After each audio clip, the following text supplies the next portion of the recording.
Hi, and welcome to the Intellectual Adventure Podcast. Today, we're joined with a very special person, Jim Schmit, and he's here to help display a lot of things and a lot of features that he feels valuable to the youth and the people up and coming in this world trying to work on themselves and work on making it in the future of business and the future around us in society. So we're coming together today to help get that message out and bring Jim's knowledge to the forefront here, as Jim's been willing to come together with us on the show and bring to us some wonderful knowledge that he has to share about his life and his life journey. And he has a book he's been working with in the museum that we're currently sitting in to fundraise with 4-H. And this is a lot to do with his life story. All the components in the book have something to do with that. And he's going to present certain elements of that along with his life and bring those together, branch those together from his perspective. So this is a really special interview, and I'm really excited today to let Jim really teach us about the things and aspects he finds really relevant to making it in this world. And I'm excited. Jim, I know is excited, and Jim, I wanna introduce you to the stage. Go for it. Cameron and whoever's listening, I thank you for taking the time to listen to me. Hopefully, I have something to say that could help a few of us in this world. I want to start by just talking about how it all started for me. I had pretty humble beginning, just to give you a real basic knowledge on that. I was born in Escanaba, Michigan, and my mother died when I was 5 years old. And I know this doesn't sound important, but it is to me. And it was Christmas Day. And I didn't remember much about that. The next thing I remember is we traveled cross country, and I ended up in a place called Puyallup, Washington. And there things didn't go real smooth. And I ended up living in a barn with my sheep. And because I like sheep, and I didn't want to stay in the house because we didn't have a loving family like a lot of you do, and I had to grow up without that. And I bring this up because a lot of people have talked to me when I'm doing talks around the country, and they have the excuse that because they had a tough beginning, they weren't able to succeed. And I don't use that for an excuse. You'll find out my life has been unbelievable, to say the least, because, and I'll get into that some, you become what you think about. And I was always a very positive person. Anyway, I came out of that barn. I was living in the barn. And at 12 years old, I said, I'm going to go find out where I came from. I saved up $50 shearing sheep by hand in those days. You got to remember, I'm 84 years old, so this is going back a long ways. I saved up $50 and got a train ticket out of Tacoma, Washington. I know this shouldn't sound important, but it is. I said, I'm going to go cross country. And in those days, a 12-year-old could travel by themselves. They don't have all the regulations they do now. Oh my God, you can't do this, you can't do that. I got on that train with a loaf of bread and a jar of peanut butter. And I got about halfway, and I was in the Dakotas, and I was out of bread. And it's kind of a cool story. I went to the conductor and I said, is there any place when we have a whistle stop that I can get some bread? Because I had another $1.50 in my pocket. And bread then was like 50 cents. So I was flush there. And he says, okay, we're going to have a whistle stop. We only have 15 minutes. And you're going to have to move fast. There's a grocery store 2 blocks down on the right. And you've got to be back here in 15 minutes. Well, it's one thing that I didn't realize. I'd never been where it's 20 below zero. And I got off the train and started running. And my lungs, by the time I got to the store, I could barely breathe. But I got a loaf of bread, and now I still had to run back. And it was a painful deal, but I survived it. Got to Escanaba, Michigan. And when I got there, I was telling my grandfather, I said, well, I wanted to meet you. And I'd heard that you're on Don't Have Long in This World. said, yeah. He said, where did you say you're living? And I said, I'm living in a barn. He said, well, gee. He said, if you want to live in a house someday, you should invest in real estate. Now that went into this 12-year-old mind. And now I'm going to cut out a few things. I'm going to go back and forth. I take the train back.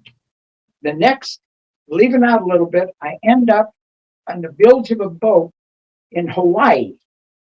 And I'm over there and it's tough to get a job because hiring desk clerks and you have to be able to speak English. I mean, sort of Japanese, because a lot of people came from Japan there.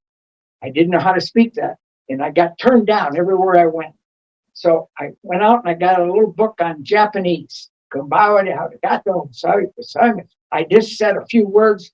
I came back to this hotel and I said, okay, I can work as a desk clerk. And they said, well, you don't have any experience. I said, I'll tell you what I'll do. I'll work for 2 weeks free.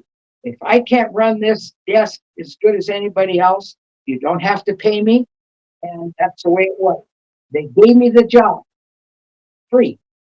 In the end of 2 weeks, they were enough. This has been back in the old days. You had to run your phone companies. You had to plug in. I don't know what they call them, PBXs or so. I don't know what it was.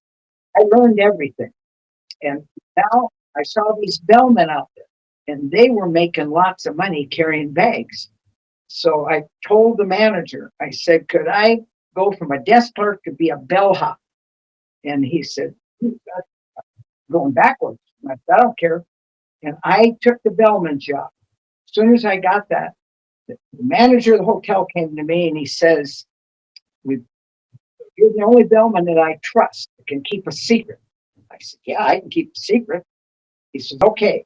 And he took me in the back room and he said, we have the Beatles coming here. It says 1964. They're coming off the Ed Sullivan show in the Stealth of Night, and they're going to be here for 10 days. And Jim, you're to take care of them for 10 days. I said, wow, okay. And I didn't really know who the Beatles were, the truth. But I knew enough that I heard some stories before they got here. And anyway, I took care of them for 10 days. And at the same time, there was 2 other people there that were celebrities, John Wayne and Kirk Douglas.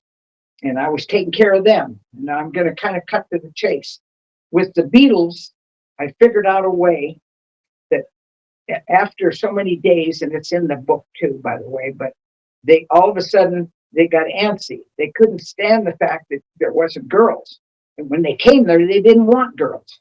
So anyway, I remember this one time, they said, we want to go to the beach at the hotel.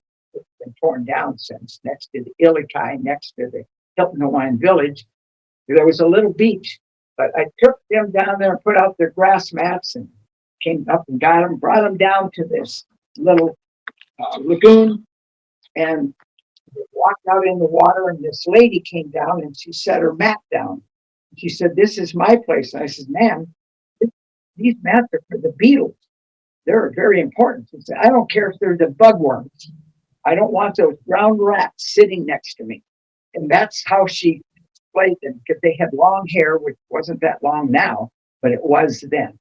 And so now the Beatles, as it turned out, I said, okay, I had a guy in town that was, he had a bikini store. And I told him, I said, okay, I'm going to tell you a secret. I said, I'm taking care of the Beatles. And they're sleeping on king-size beds. And I got this idea. We can take these sheets. I'll sell you the sheets. I'll buy them from the hotel for, anyway, it was $200. And I said, you can cut these into 1-inch squares and sell them. I said, if you tell the Beatles, these are the Beatles sheets that you can buy for $1. Well, this happened, and it made national news at one point. The girls stood in line for a mile. All of a sudden, I had saved $500 between them, John Wayne and Kirk Douglas. They gave me $500 for taking care of them. I made almost $1,000 off the Beatles. This other guy would come in. I know you can't see this, but he had a gold nugget watch. Every time he came in, he tipped me $5. He'd come in from Japan every week and a half. And this one time he came in, he says, Jim, he said, you're too intelligent, too bright of a kid to be a bellhop in Hawaii. You get off this island and make something yourself. And I said, wow. I said, I just made $1,500 and you tip me $5 every time you come in. He says, I don't care. He said, you get off this island. Next time I come, you better not be here. He was giving me good advice. He wasn't a nasty old guy, but I have a lot of advice I can talk about today that came from people that changed my life. I went from there and I did leave and I went to San Francisco and I said, okay, I've got $1,500. I got to figure out how I'm going to invest this money. So I went to real estate school, happened to be Anthony Schools, which I don't think they're around anymore. And on the wall, when I was studying my little real estate, there was a brochure. It says lots in Lake Tahoe, $100 down, $39 a month. I says, wow, I've got $1,500. I borrowed a car, went to Lake Tahoe, and I went to South Lake Tahoe. The largest subdivision there was Myers Tahoe Paradise, 5,500 lots. I met this guy, his name was Bob Watson, and you have to have mentors in this world. He became a mentor. I didn't have a dad, I didn't have a mom, and he was just a nice guy, but they were hurting at this development because 60 Minutes had come out on a big broadcast and said, don't invest in raw land. It's not a good investment. This company was going broke. And I said, I've got an idea, Mr. Watson. I said, I've invented a little cabin, 24 by 36. And I said, all the numbers work out where there's no wasted material. And I said, here's what we do. If you'll let me use one of those lots on Highway 50, and this cabin, by the way, is still there today. That was 60 years ago. And I said, I'm going to build a shell. And it's going to say impossible. This home, $49.97. Well, I didn't have the lumber. I only had my $1,500 and half of that was gone. So I went to a lumber company and I said, if you'll put up the lumber, I said, I'll sell hundreds of homes. You guys will get rich. I'm this little kid telling them what to do. I found a contractor. It was Don Jack. And I think it was Par Lumber. I could be wrong on that. But I got this contractor to say, if you build these houses, you can have all the money that the house makes. I'll take $100 a house. Because I said, I want to sell lots. Well, this worked. And it just took off. All of a sudden, and I'm cutting out a little bit, people stood in line to buy this little shell of a cabin that I said, you can finish this on the weekends. If you want plumbing, you want electricity, I put the interior walls in, and that's all it was. But from the outside, they came off Highway 50. It looked beautiful. They said, well, where is this house? Where does it go? Oh, yeah, you got to buy a lot. Oh, and the lots were 5,500. So all of a sudden, I was selling lots like up to 50 or 75 every weekend. And this just took off. And all of a sudden, I'm cutting out a little bit. By the time I'm 20 or 21 years old, I'm a multi-millionaire. The first thing I had a Ferrari and I bought a Learjet. This is all fact. There's a picture of my jet in the book. And there's a picture of, anyway, I'm this rich kid. And so I said, now, what am I going to do? I've got all this money. And now my life changed a little more. I got a call from Bill Harrah's Casino. And he said, hey, I've got a rookie coming into town. His name is Rick Barry. And he's on his way to the Golden State Warriors. And he wants to ride a snowmobile. Now, I had also opened a snowmobile dealership on the West Coast because I had all this money. And snowmobiles at that time, they were very, very old looking now. And so I had these, but I raced them too. I had a race team. And he calls and he says, Rick Barry wants to come out and ride a snowmobile. And I said, well, who's Rick Barry? And I said, well, he's a basketball guy coming to the Golden State Warriors. Oh, okay. So he comes out. And Bill Cosby came first the same day. Bill Cosby came out and said, Bill Harrah, they sent him out there in their Rolls Royce, and he was there with his wife and a kid. And he says, and I said, okay, you got to follow me. We got quite a bit of snow that day. I said, you got to stay in my track. Don't go off it or you'll get stuck. So Bill Cosby goes away, goes off on his own, gets stuck. I get him out, get him back on. And I said, you got to follow me really close. And he followed me for a little while, goes off and gets stuck again. I came back, got him unstuck.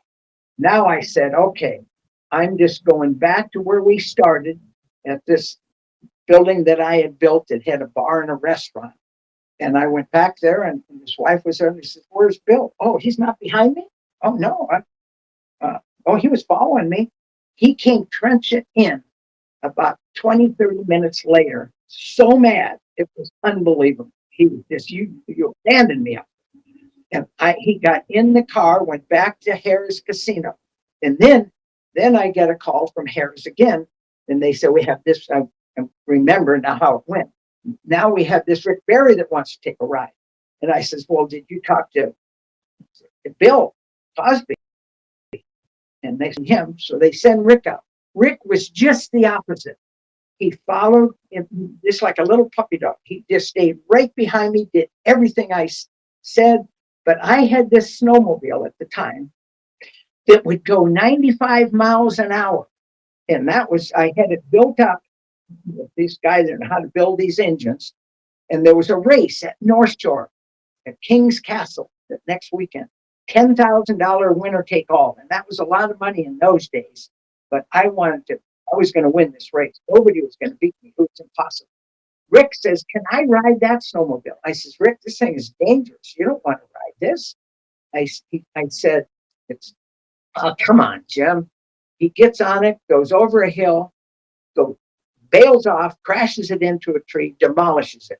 The point of this is something good comes out of everything bad that happens. What happened next? He was very apologetic. He says, I had the money for the snowmobile the next day. And he says, Bill Harris asked you and I and Debbie Reynolds, and her son and daughter, Carrie Fisher and Todd, to his private ranch up in Idaho. And here we are. The next thing I know, I'm with Rick Barry. And by the way, I'll go a little farther with Rick now. Rick and I have been partners ever since that day. And everything that almost I've done, he's been a part of. And to this day, we just started a new company. I'm going to go back and forth. And it's going to be very successful. We've done so many businesses together. It's crazy. So something can come out of something terrible. That's a lesson I learned there. Now I'm there and Tahoe gets shut down. They said, no more building here. But now I had these millions of dollars in the pocket. I want to go back one step. This guy had the gold nugget watch. I said, someday I'm going to have one of those like you. I got my jet. First thing I did, I headed out to buy a gold nugget watch. I went to New York, I went to Miami, went to Denver. No gold nugget watches. I come back to Lake Tahoe. This is life-changing. I have the big house out on the lake.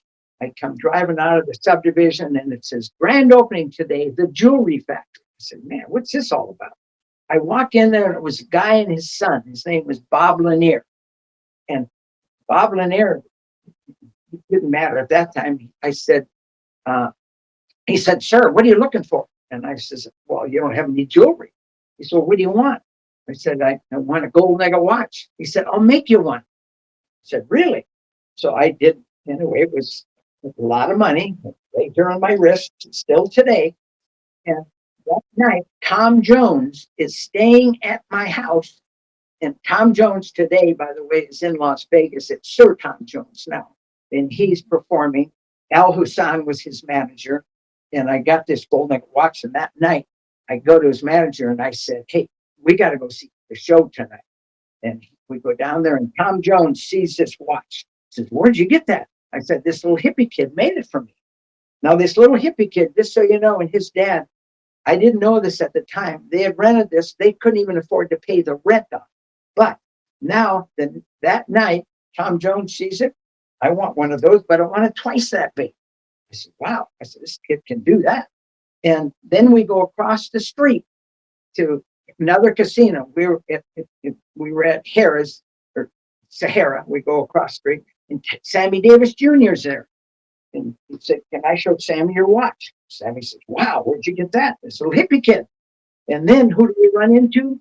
Liberace.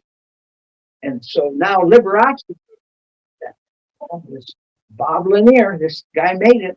The first thing he ordered was a necklace for $250,000. And so all of a sudden, these kids were wealthy. And now I become their partner. And the jewelry business turned into a multi-million-dollar business just because of this, what happened with the guy that walked in with the gold nuggets. So something good comes out of almost everything that happens. And then now things end up there very good, except that real estate ran out in Tahoe. You couldn't build anymore. The Tahoe Regional Planning Agency came in, which are still there today, and said, no more building. I got in my car and took a drive. I ended up, for anybody listening on the West Coast, I ended up in Redmond, Oregon. And when I went into Redmond, now it was the 80s. And in the 80s, there was a recession. And all the subdivisions in Redmond, Oregon, this is fact, were empty. Nobody, the banks owned them all. Everybody had gone broke, but I had millions in my pocket. I went and bought up all the subdivisions in Redmond, Oregon that were available. They were all available. I made an offer on every house that was for sale in the town.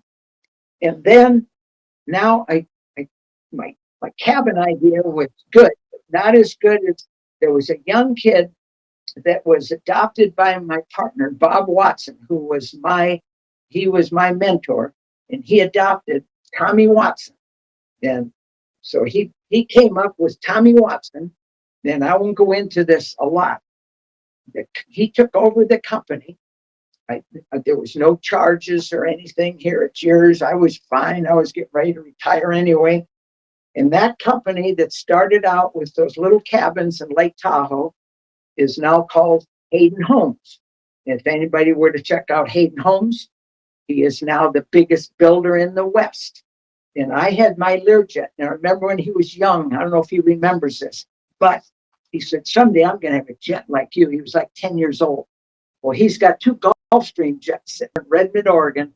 And we're in Oregon, Washington, Idaho, and Montana. I say we, it's him. And his dad had passed away. And then now I want to go back a little bit. I won an award because I was the top real estate person in the nation. And it was the Paul Harvey Award.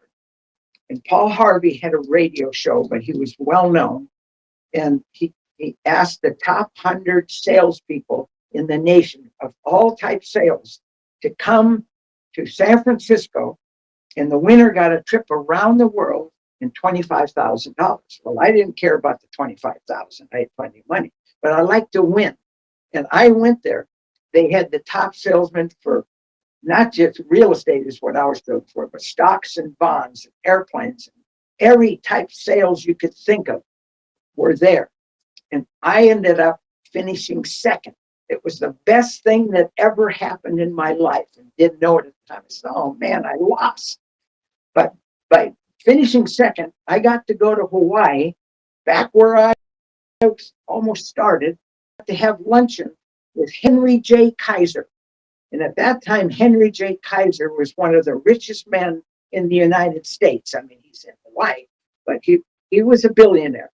And prior to going there, this is important, I was inventing some other new things. Some of these things weren't taken off.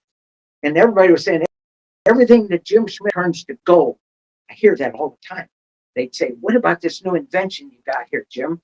Oh, the rain's going to rain tomorrow. And I changed the subject. I was embarrassed that I failed at something.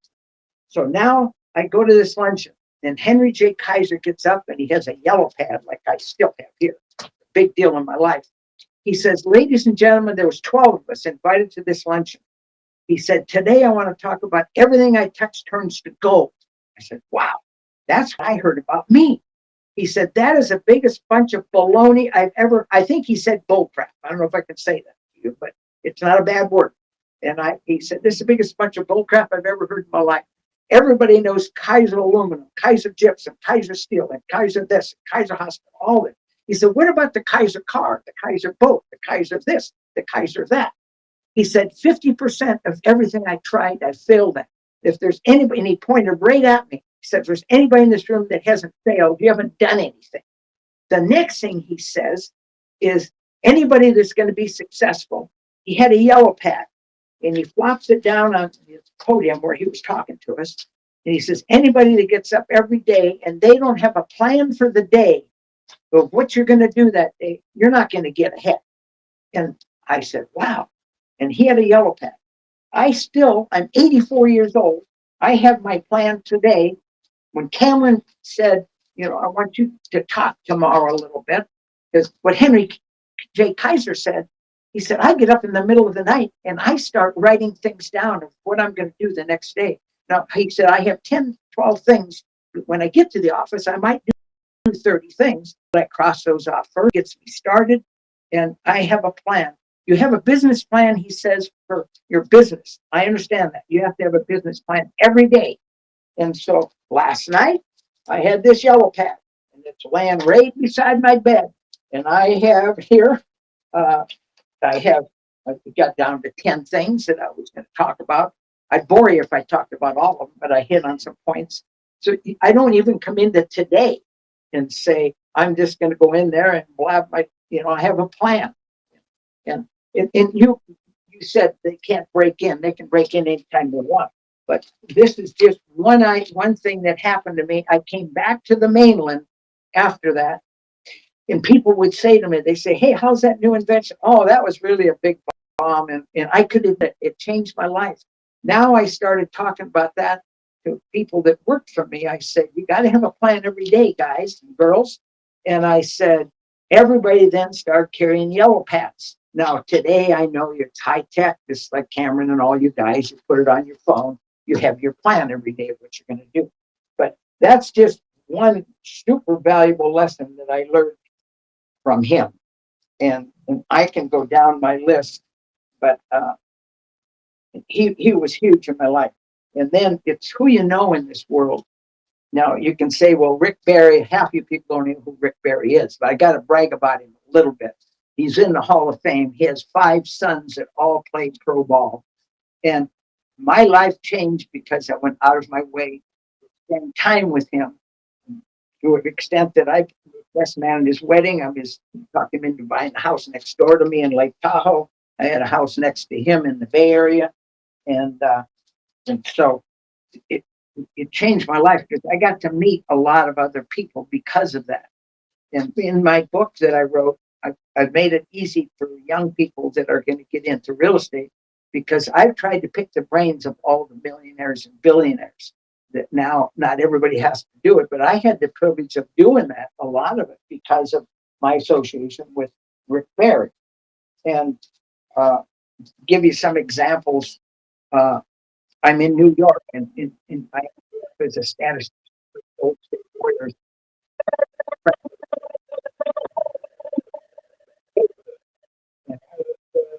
I won't bring up a name, not into religion and politics, but there was a guy, I was sitting behind the bench, and I said, Rick, I said, that guy sitting at center court over there, he's a billionaire, and I want to meet him. This is 30 years ago.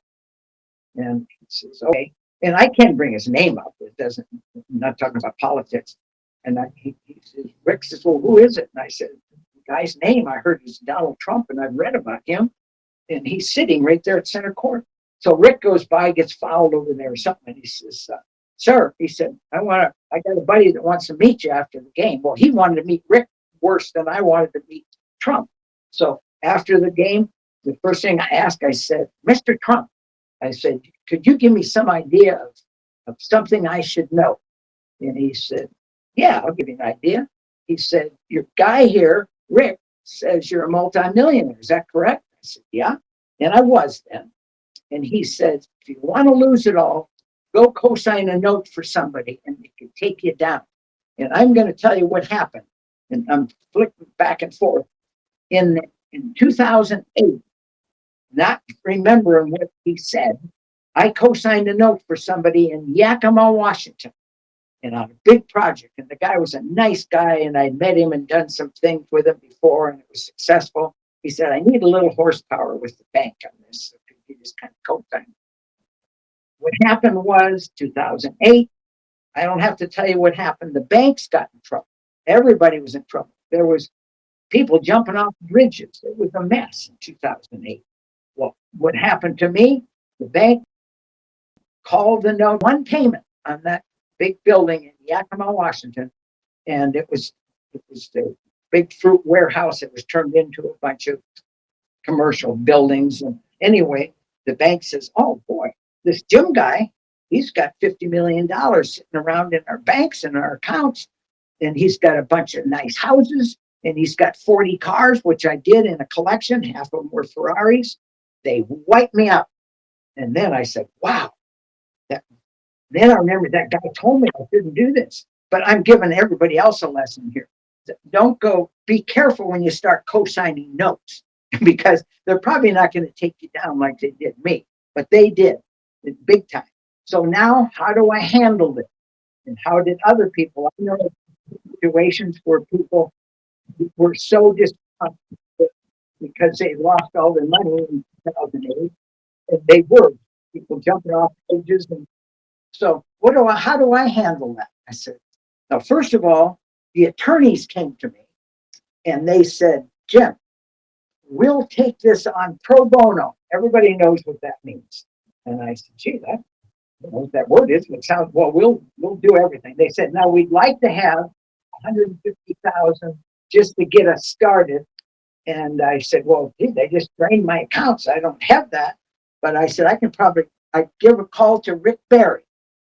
And I said, Rick, I need 150,000. They'll take this on. And they said, not only will you get all your millions back, you'll own the bank. And I said, okay. I said, that's it, sir. And he says, well, yeah. And so then I decided I'm going to go ride all the national parks because I want to do that anyway. I said, now, okay. And here, they said, for the next 5 years, you'll have to show up in Superior Court in Portland, Oregon when we call you. I said, no, wait a minute. I'm going to be riding my bike under the arches in Moab, Utah. And you're going to call me and I'm on my way to West Yellowstone, Montana. And you're going to say, I've got to come. I said, they can have it all. And I walked away. Rick Barry is still mad at me to this day that I did that. But something good comes out of everything bad that happens again. I had an RV, a nice one. But they ended up taking that too. But before that, I started driving down the coast and I ended up in Long Beach, California. And in Long Beach, I always wanted to see the spruce. That's where it was. And it was at the Queen Mary. I park my bus at this RV park right across from the Queen Mary, get on my bike, ride over the hill, and Queen Mary, there was a little girl there, and she was closing up, and she was putting away her she sold sunglasses and hats to people that go out on the ships, and that was her business. And she was really pretty cute little gal. And I didn't have a girlfriend then. And so I started talking to her and she said, well, just wait over there on the lawn. Well, anyway, I waited. She said, well, what do you do? And I said, well, I just lost all my money, but I'm just out just driving around. We hit it off. When I were boyfriend, girlfriend, this is how I look at millions. We came out of a pizza parlor in Long Beach. We're walking across the street and I'm holding her hand. And I says, Angel, you were worth the whole 50 million I just lost. That is in my book. She looked at me. To this day, Angel and I are still, we didn't get married. She handles all my personal stuff. And we've traveled together. And so, and I really meant that. If I hadn't lost that 50 million, I wouldn't have met her. So that's how I look at certain things that happen in life. There's a reason for, and I've had other things. There was another time that, at 45 years old, I'm going back, well, it's about then, and I had some health problems. And I ended up going to the Mayo Clinic in Rochester, Minnesota. And they said that with what I had prior to going there, I probably wasn't going to be living that much longer. but I'm a very positive person. You think positive, health and wealth, it affects that too. And I said, nope, they're not going to beat me on that. And I went there. And anyways, it turned out they couldn't figure out how miraculously, and it doesn't happen to everybody, all these problems went away. I had gout so bad, I couldn't even hardly walk. I had a stick shift car. I couldn't lift my leg up to change gears. And anyway, so health and wealth also have a huge effect on your power of positive thinking. And to this day, I'm 84 now. And by the way, and then I'll go back a little bit. My goal now, I've done everything else. I've raced for a racer, but I got to meet Mario Andretti and I got some tips. He had won the Indy 500. Then I had snowmobile racing. I would end up beating the factories at their own game. I took sailing, won the national championship. And so I've done a lot of fun along with everything else, but I always want to be the best at whatever I do. And Rick Barry taught me a lot about that. Just to give you an example, he's 80 years old now, and I can speak for him. He just won for the age group or however they do it. He just won the national pickleball championship for doubles, singles, and whatever. A couple of years ago, didn't go down to it. He won the long contest for golf because he was a great golfer. But you've got to stay competitive, keep moving, keep doing things. But anyway, I'm just rattling on. Oh, this is great so far. I'm loving it, Jim, and I think that this is going to help a lot of people understand your book as they go through it too, and get an idea, a sense of what person is behind the story.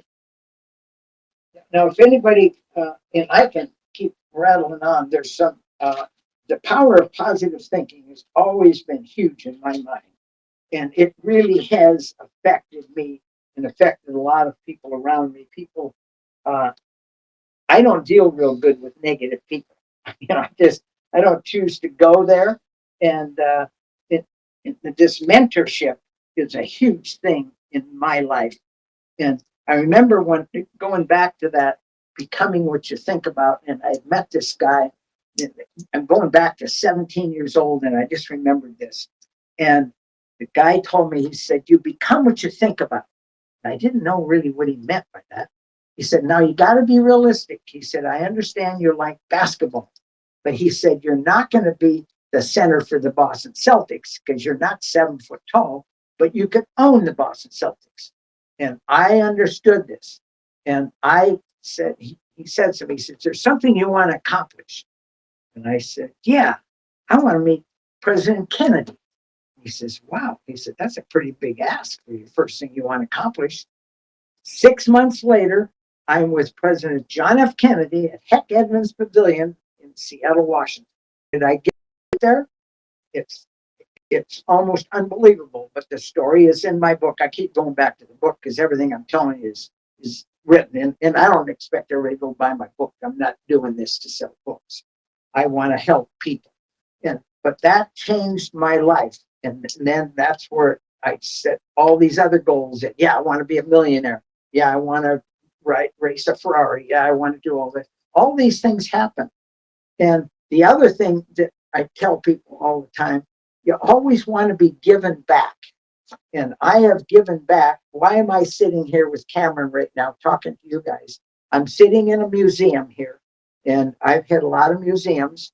All my money goes to charities. I'm sitting in here. Why am I helping the 4-H? Because I was in 4-H when I was living in the barn, and the only pleasure I got was taking my lamb and going to the Puyallup Fair and trying to win a ribbon, because this was so neat because I could get off the farm for a little while. And so 4-H has always been a big deal in my life, 4-H and FFA. And by the way, my brother was in 4-H, and I've got to brag for him a little bit. He ended up going to Boeing, and he's older than I am. The first job you get at Boeing is a floor sweeper. And so he and I go there, and I was with him, and I'm going to go and work. And I worked Boeing a little too back in my life. You'll find out. I went there. The first job is floor sweeper. So we're sweeping the floor. At 4:30, they got to time card and you pop it in there and it's 4:30 and you leave. And but we didn't go over there to pop ours in. And the guy comes in. He actually walked up to my brother's name is John. He said, John, it's time to quit. He said, well, I haven't finished the floor yet. When you're in 4-H and FFA, and I have to brag for them, you finish the job. And a lot of people, they don't go out of their way to work to finish the job. And they noticed him. And the next thing, he was head of the floor sweepers. Then he was head of whatever. And then they said, wow, this kid's, we got to keep him around. They put him through, I don't know if they've ever done it for anybody else. I can't say they have or they haven't. They put him through the University of Washington in Seattle. He ran every division that Boeing has because of work ethics and common sense, which we learned on a farm, and he learned. And he's retired today. But anyway, you always have to finish the job. And I learned that. I don't start something and not finish it. It's as simple as that. And whether it's a subdivision or it's a housing complex, or now I got involved in another business, and I'm jumping around here. The guy walked into this museum about 8 months ago, and I want to meet you. He said, I got a copy of your book. And he says, I've invented a food product. And he said, but first of all, he didn't say that. He said, I want to take you to lunch, dinner. I said, well, I'm not big on dinners and lunches. I'm so particular what to eat. I don't want that. Now you're wasting my time. I go to dinner. He says, well, okay, how? And I said, besides, I go to bed early. And I just said, no. I don't want to do that. He says, okay, I'm at a place called Eagle Crest, and I have a condo there. He said, could I invite you down? You get off. How about at 4:30? We'll make you whatever you want. What do you like? I said, I don't know, some spaghetti would be fine. Or something. I go there, and he says, I've invented this food product. And he said, I've got a patent on it. Now, I say to you guys, can you imagine if you patented the French fry, how much money you would have? They didn't realize that you could patent food products. He patented this. And this product, it's anyway, he says, Jim, he said, here, I know you can help me pull this off. And I said, well, I don't do anything without Rick Barry. And it's made out of potatoes and eggs. And I said, Rick, this sounds pretty interesting. He says, well, I have to taste it. He said, and if I don't like the product, I wouldn't get involved. So they sent him the product, and it's made in an air fryer. And as it turns out, it doesn't matter what the name of it is. Oh, I'll like them too. I'll like the website. This will end up being, Rick called me the other day and he says, Jim, all of a sudden, I was able to raise the money because of people I know to start this company. It was in the million figure. And this thing has taken off. We have big companies now. It ended up being product of the year last year of new food products. And this thing is taken off. It's a stuffed spud. And this thing everybody wants it. And all of a sudden, we're signing up everywhere. And I hadn't planned on this. Rick hadn't planned on this. Rick called me a few days ago and he says, Jim, because I said, I'll do this. But I said, I don't want to be in for a long term. They said, well, we're planning on getting the business fired up and selling it within 3 years. And I said, well, some of the people I'm bringing in are a little long in the tooth. How about if I'll do it if we'll sell the business in 2 years? Okay. And the guy said, well, my wife would love that anyway, because we want to retire. They live in Portland. They want to have a place in Palm Springs, and that would work perfect. So he said, okay, 2 years. Now I get Rick involved. He makes a few calls. This is going into schools. It's going into, I don't want to name companies, but pretty big companies. And Rick called me the other day and he said, Jim, we had planned that it would sell for $100 million in 2 years. And we don't have a big percentage, but it amounts to a lot of money. Rick calls me the other day and he says, this is going to be a multi-billion-dollar company. Now, Now, here's a guy that Rick is okay, but I went from rags to riches to rags, and now I'm going to leave this earth with a lot of money. Not that I care, because I'm giving it all away like I do now. And speaking of giving away and always helping other people, not just because it's in my book, I always help other people like I'm doing today with 4-H, but I can be in line at the grocery store. And the lady in front, it happened just it's about a month ago now. She had all her coupons and stuff. And the gal at the desk said, she had a little baby, she's carrying her arm. And they said, you got to put these coupons, we don't take those here. And so she's taking things out of her basket.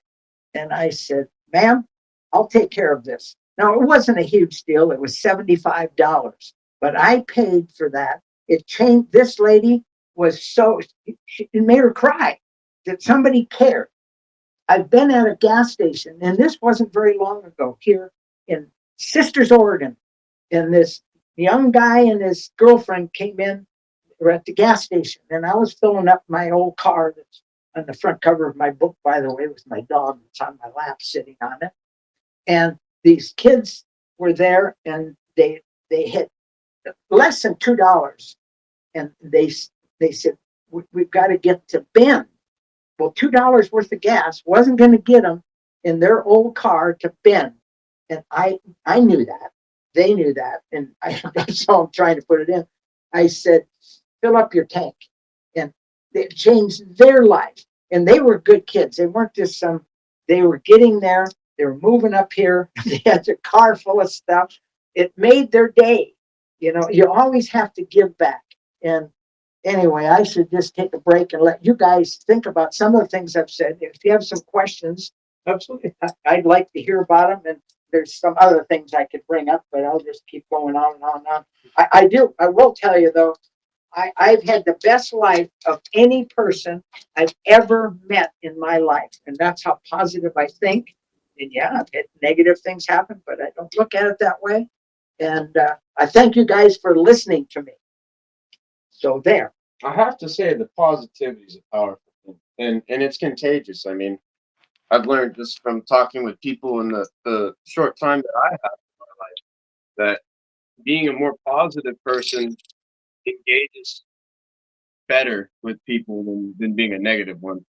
I mean, even this morning with the tech problems and trying to get things situated, it's hard to remember stay in that positive place when you're trying to do something some way and it doesn't work out your way. You have to adapt, and that's part of leadership.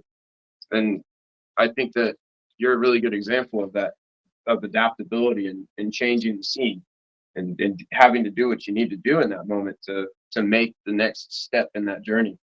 And a lot of people are scared to even begin the journey, but here you are doing multiple journeys in a lifetime that it's quite miraculous, and the amount you remember and are able to tell and explain in detail is phenomenal when it comes to teaching youth about leadership and being brave in this world of business and economics. It's not something to fear, it's something to learn. I agree with that one. And it's interesting about memory. I probably have the worst memory for remembering people's names there is, and I don't know why. But the opposite of that, I got to brag about Rick Barry again. He would do camps for kids, and he'd have them line up around the basketball court, and he'd have them step out and say their name. One guy, John, Jerry, Stephen, they go all the way around, 100 kids. And Rick will say, Eric, you're John, Dale over here, and you're on one team. He remembers everybody's name. He meets you a year later. He'd say, Cameron, how you been? Me, I'd say, where did I meet you before? What's your name? It's like there's people that have great memories. I'm good at certain things, but memory isn't one of my good ones. And the other one, I was telling Cameron that I stay away from religion and politics. I mean, I have my own theories about things, and people will ask me, and I just kind of change the subject there because I don't want to take that on, especially this day and age, as you know. And so, anyway. Well, when we've all been through those moments where it's it's hard to express what you really feel when you don't know how to express it, you know, in words. So per se, I struggle with that as an emotional person. But things like walk outside in the forest, those things are healing processes that can really bring out the best in you. I feel the best in anyone, and if you know how to channel that energy into something positive. And it's like Jim saying, it doesn't mean everything in life's a positive experience. There can be negative things that happen, of course, but having that wherewithal to understand that, it's an ebb and flow. It's a yin yang kind of thing where if you provide balance, there will be balance. And you know that the as I like to quote Stoicism, Stoicism is all about having an overcoming experience, overcoming that obstacle, overcoming that challenge, overcoming that emotion, that that it's not going to be a forever thing. It's going to be temporary, and in that aspect, you can find a lot of success, I feel, day to day, even just with your attitude. And I've been feeling a lot more motivated as I've pushed back towards more positive and trying to get up in the morning, trying to stay on task. What Jim's saying as well with making a plan, for me, that's been helping me a lot lately, a lot more than I had given credit before. Um, Writing things down and making sure I'm staying on to writing things down. The more consistent you are with it, the more confident it feels that you can be with the processes that you engage. I would love to hear from you guys, see if there's anything that you wanted to add right now. This would be a really good point to junction into some questions for Jim. If you guys want, you can go ahead and ask them. I know it's a little tricky for me to see the private chat, but we haven't had any questions so far. Anything coming up on your guys' mind? Well, I remember reading through his book, and he was talking about his new green 1972 Cadillac. And at that exact time, I used to ride with my grandfather up Highway 80 in a Datsun B210, and it would and I was thinking, man, he was driving that Cadillac, and I was in the B210 that could hardly get over the mountain. And the other thing is that it seems like the younger generation today has got to be a lot stronger in their goals and where they're headed, because in today's day and age they have to work through so much more. You can't just walk into the building and go meet the vice president of the bank in the corner. uh, Everything is like a social score, almost like China with a number. And it just seems like the younger people are going to have to really be strong. um, your story about real estate, that obviously is something I relate to. As I was reading the book, I was wondering if you're going to cross paths with my father, just because so much is the same in those days, where he would go in and he would purchase a few lots, and then he would do a spec home. And I know your model is different than that, but it was a really neat time in those days, and it was really interesting hearing your outlook on all of that and how you converted that into such a positive life.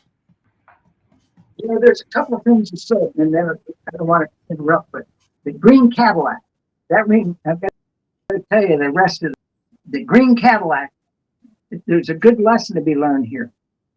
There was a guy that had Hubacher Cadillac, and that was in Sacramento. I don't know why I remember all these names, but Bob Watson, who was my mentor, he would buy a new Cadillac from him every year. And I said, I'm going to go buy a new Cadillac. So here's a lesson to be learned. So this guy that worked for me, his name was Bill Smith, and he had this old Volkswagen. It wasn't even it was one of the ugly Volkswagens, and it was all run down.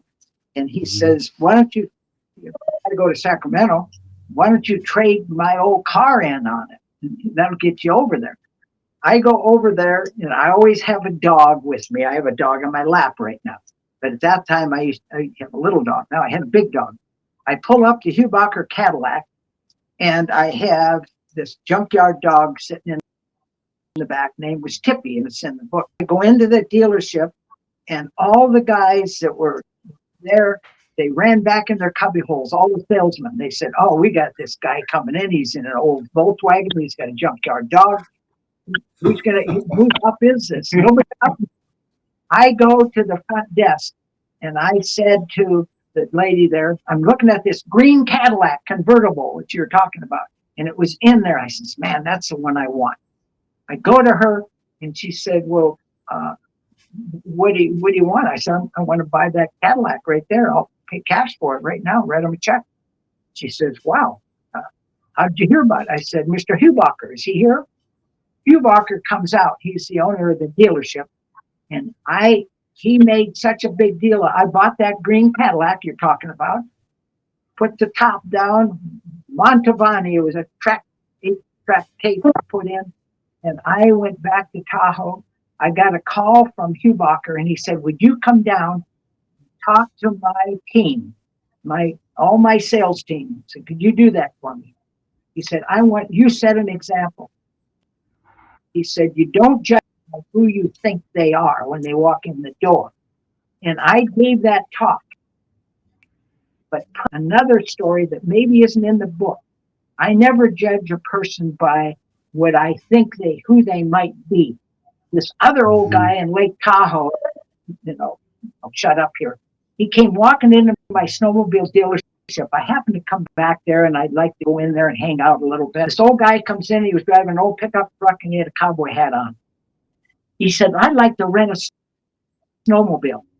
And I rent them, but I said, "I'll tell you what." I said, "I'd like to take you for a ride on one." He said, "Really?" And so I load up a couple of these Polaris snowmobiles, and we drive up to this property near Tahoe, near Red Lake, and unload them. And he goes out with me and come back, and there was a log cabin there. And I said, this guy, his name was, anyway, it turns out, I said, that's my favorite log cabin.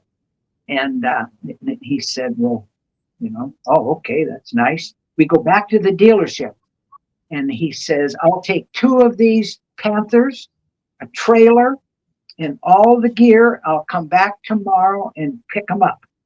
And he came in the next day. He had somebody follow him. He was driving a Rolls Royce. I'm not making this up. Behind him was a new pickup truck with a trailer hitch on it. And he and I ended up become partners. And he says, "By the way, that property where we were riding all over up there by Red Lake," he said, "that's all mine." He said he owns Z Ranch. He was one of the biggest cattle ranchers. He ran his cattle all the way from Sacramento to Lake Tahoe. And his name was, anyway, he was Baymert. And Baymert was the president of the National Cattlemen's Association.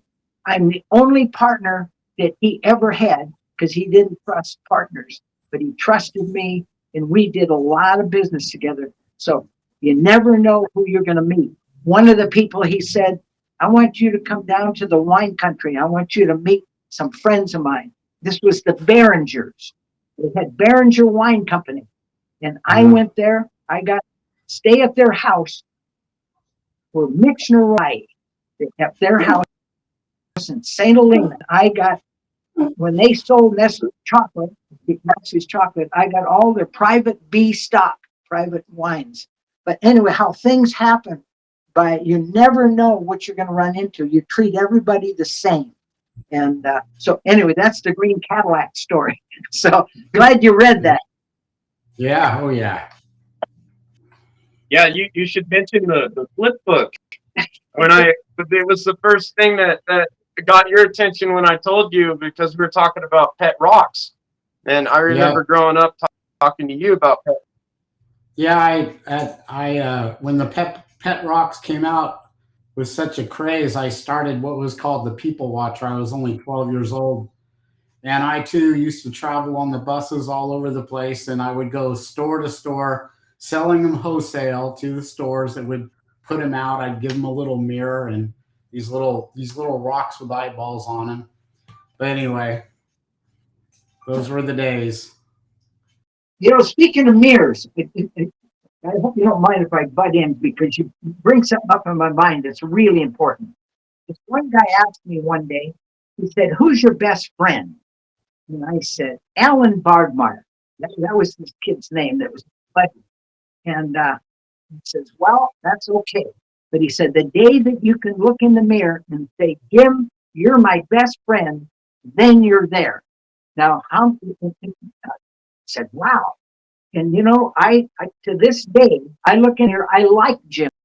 There's a lot of people that how can you have friends if you don't like yourself?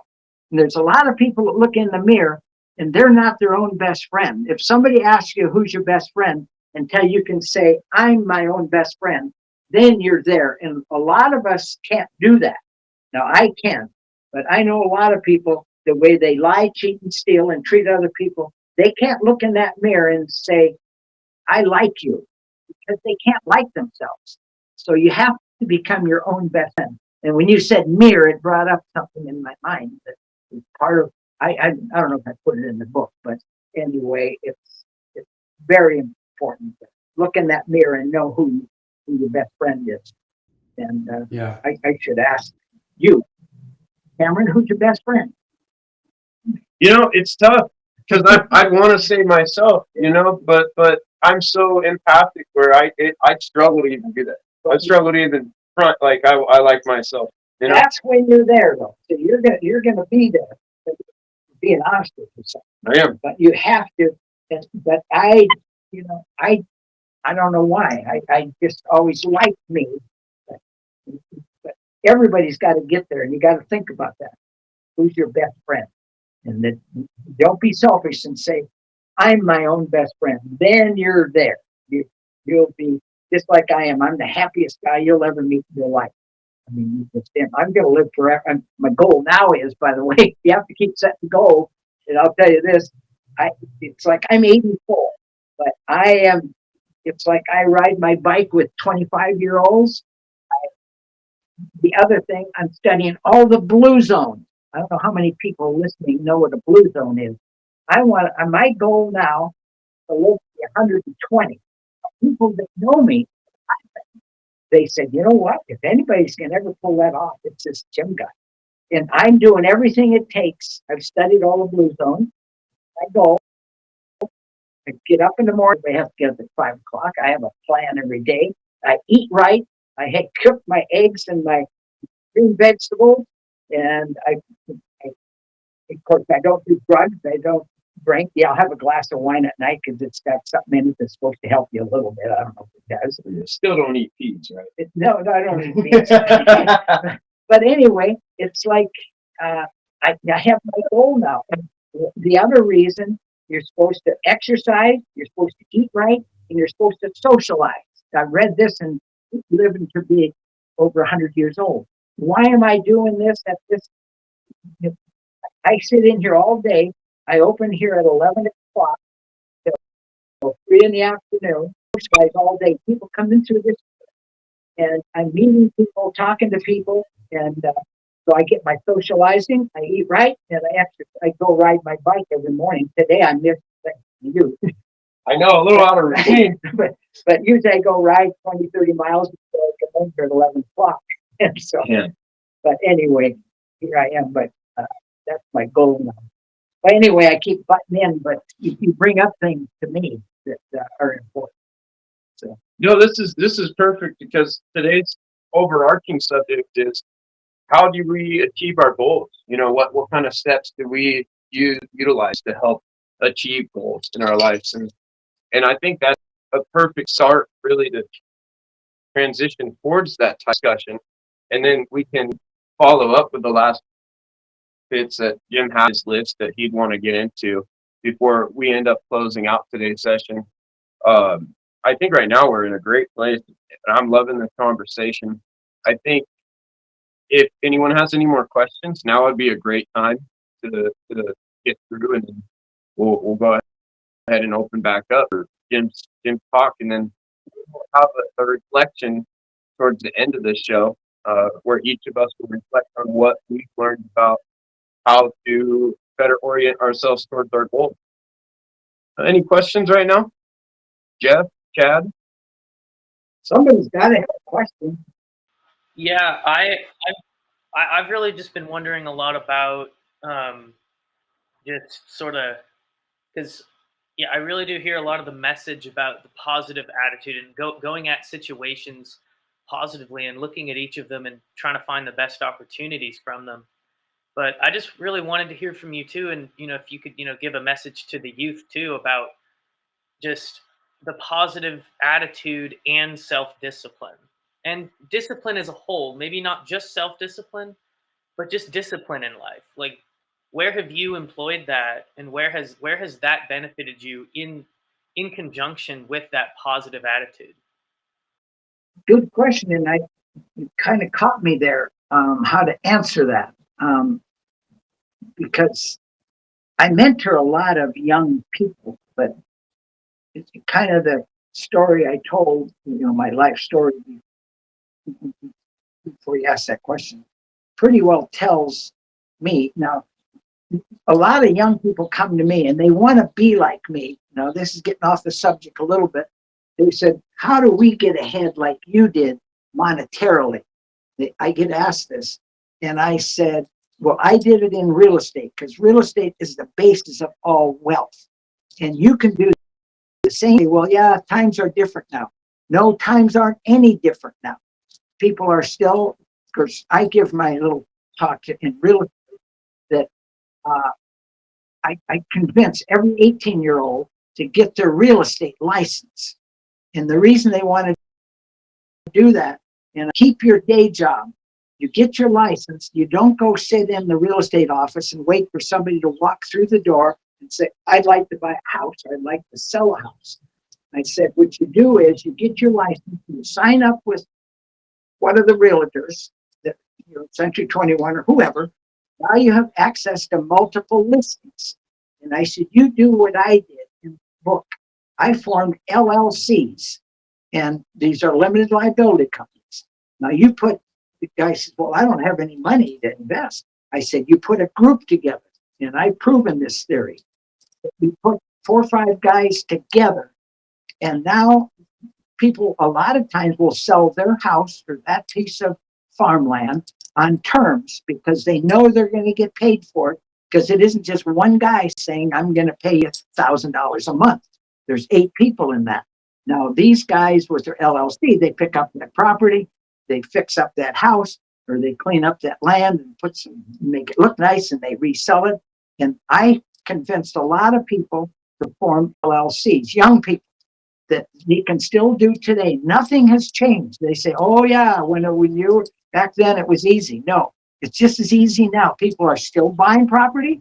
They're still selling property. It doesn't matter if it's good times, everybody's buying. If it's bad times, everybody's selling. So that's where you make the good deals. And I'm going to give you one example. I'm not going to use names, but I'm going to talk about a location. A guy came in to me, a young guy, but he wasn't that young. I guess you want me to go back to the youth maybe. But this guy came into the museum here when I first opened about a year ago. And he got to talking to me, and he said, I'm a highway patrolman. And he said, at the end of the month, I'm a lieutenant. He said, and not putting this down, he said, I have 2 kids and I have a house. By the time I make my payment, my insurance, my car, and whatever, I don't have any money at the end of the month. And I told him, I said, you should get your real estate license, keep your highway patrol job. I tell everybody to keep in the book, half the people that worked for me they were waiters and waitresses, school teachers, bartenders, doctors, lawyers, whatever. They talk to more people every day than if you sit in a real estate office. And this guy came back in. I said, you form your license, get your license, and do what I said, form an LLC. I said, how about all the other highway patrolmen in your area? He says, well, we're all in about the same boat. He got a bunch of his highway patrol guys together, and they started buying. They formed an LLC. They started buying real estate. Well, they didn't go down and get somebody a ticket and say, would you like to invest with me? But they were prominent in their communities. Everybody knows them. They know they come home and they take their uniform off, and now they've got a side job. This guy came in a little over 6 months later, and he drove up here from quite a way. It was in California. And he came in and shook my hand. He said, I want to thank you. He said, now, he said, the group of us, we're making more money. We still have our day job, just like you said. We're all highway patrolmen, but we're making more money on the side with real estate investments than before. And it made my day. And of course, I tell the thing to young people that say the same thing, but I'm not talking about, I tell a lot of kids that come in here that are 12, 14 years old that, you can be what I am. And so I'm not answering your question correctly. And maybe you should ask it again and more specific and see if I can't have an answer with the youth. But I convince them when they get to be 18, they should invest in real estate. They should still become a doctor or a lawyer or a nurse or whatever. That's all good too. But get your real estate license as your side something, your side job, and be like Jim. And you can have that extra money so you can buy a Ferrari and you can race sailboats and you can do whatever your dreams are. So anyway, I'm just blabbing on. It sounds like that's your advice for young people. That's what they should do. It is. I tell every one of them. It doesn't matter what you're going to do. I tell all of them. I ask them. I said, "What's your dream? What do you want to be?" And I had a little girl in here the other day. And she says, "Well, I want to be an artist." I said, "Good, but also being an artist." And there was another. Her sister was here or something, and she wanted to be a nurse. And I said, "Good. You do those. That's what you strive for. You become those. But on the side, as a little extra, that real estate is the basis of all wealth. And you learn how to form LLCs and put all your other friends together. And it's working. I have kids calling me back that are now, from a long time ago. And now they're grown up and they're still doing, they're doctors, lawyers. Doctors are the worst investors there is, as a rule. I mean, I'm not putting them down. I know a lot of doctors. But now I've talked a lot of them into getting into real estate with a few of their other doctor buddies. There was a bunch of nurses from a hospital that I talked into all these nurses into forming an LLC. Nurses are really respected. Now they make as much money or more now in real estate, but they keep their day job. They keep that job. And waiters, the best people in real estate are bartenders, waiters, and waitresses. I have people come in, they say, "Well, what are you doing now?" "Well, I'm a waiter and a waitress." But those are the best. Keep that job. But then they end up making more money in real estate. The first guy that I met his name was Lou Gracie at Mel's Bowl in Redwood City. And I went to him and I was selling Tahoe. He ended up just going crazy selling lots because he was a bartender telling people, "Oh yeah, what do you need? I need a beer and 2 glasses of wine here for my friend." What do you invest in real estate? Well, no, but anyway, this guy just went crazy. He kept his Mel's Bowl. I mean, a long time ago. He's probably dead now. It's like the Beatles, by the way. 2 of them guys are gone. They were all 84. They're all my age, but I'm still here. And but anyway, I've had some. I don't know. I've just had a wonderful life. There's a couple stories, and I got to tell you one story that's kind of interesting. If there's a lot of people out there that are meeting. How do you go? People go on these websites, love.com, how they meet people. I've never done that. And I've had some stories. One of them is the greatest story. So either I was with the Portland, we had gone down to Houston, and I was with the team, and I was sitting behind the bench. And there was a guy by the name of Arvidas Sabonis was the center. And he turns around to me and he says, "Jim," he said, "we've been invited to this gal sitting across that center court over there. Her name is," and I'll use her name, "Mildred Barrett." And he said, "She's a billionaire and her family's the one that took on the tobacco industry and beat them. And we've been invited to her house after the game, the whole team. She's so rich. She loves basketball. She has her own court at her basketball court at her house here in Valley Oaks or whatever they call the name of the community. So you want to go?" "Sure." I go with them.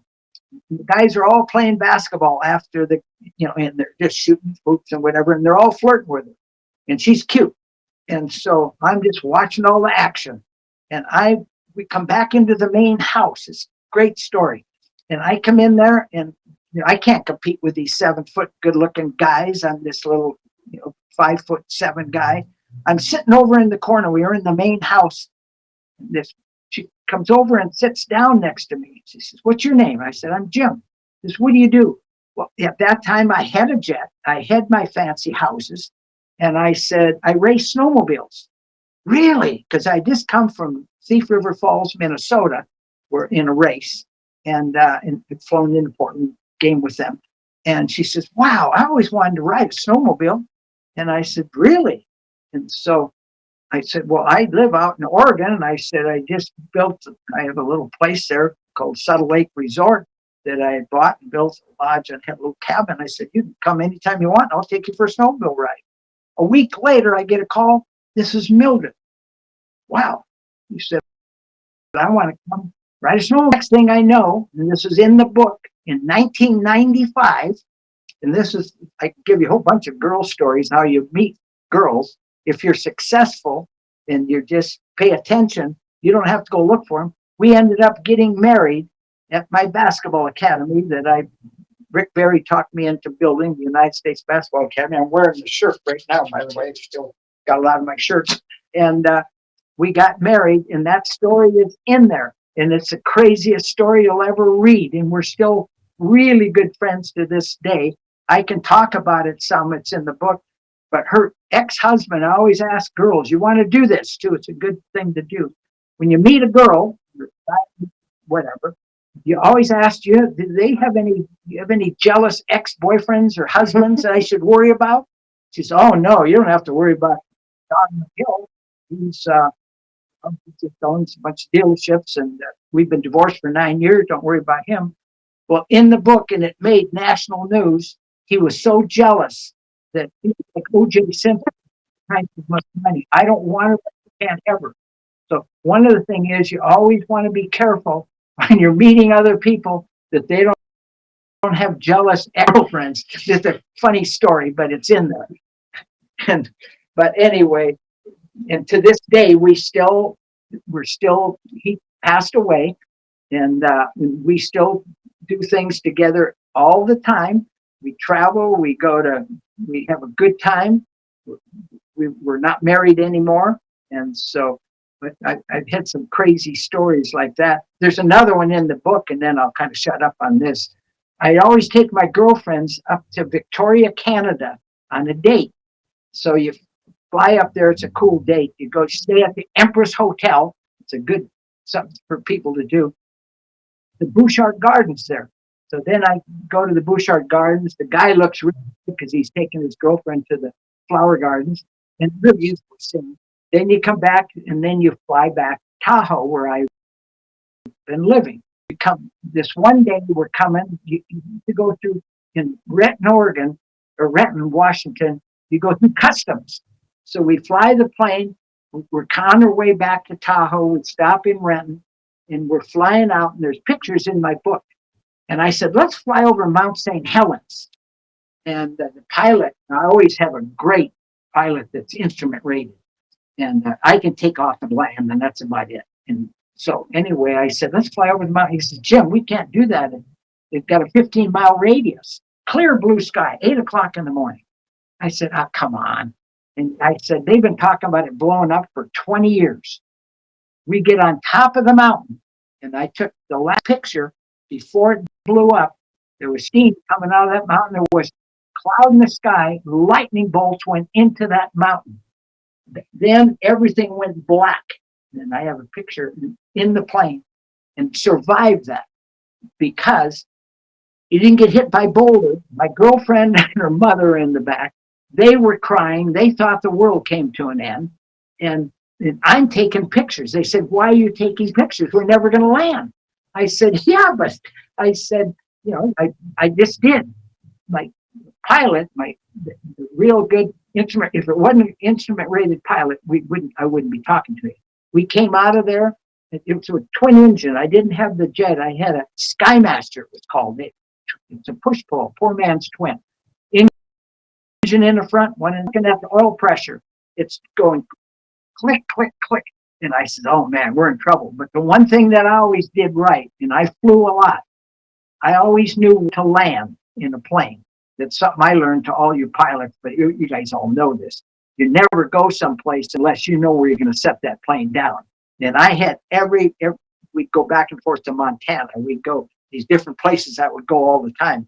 I knew the trip. I knew where every I knew every grassy area was. And we got out of there. We got the plane down, and it was tough, but we survived that. But we weren't supposed to do that. And the pictures are in there. And the pilot isn't.